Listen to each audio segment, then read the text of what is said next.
Let's check the trunk space and the third row seat on the 26 Ioniq 9.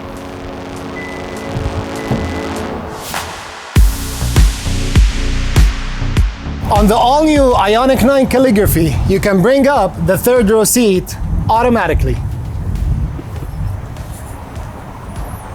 In the back, we have plenty of space and extra storage space. On the right side, we have the vehicle to load outlet, which means you can use your vehicle as a power source. We can also control the third row and the second row seats from these buttons. On the left side, we have our trunk opening button from the inside and a 12-volt battery charger. As for the space in the back, I'm 6'4" and I'm perfectly comfortable here.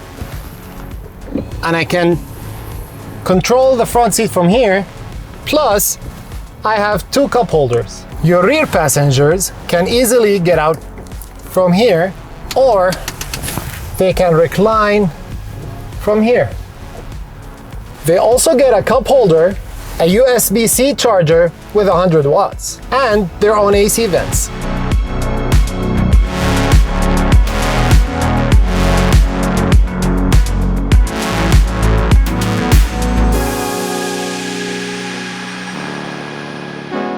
Thank you guys for watching. For any questions, drop it in the comment section.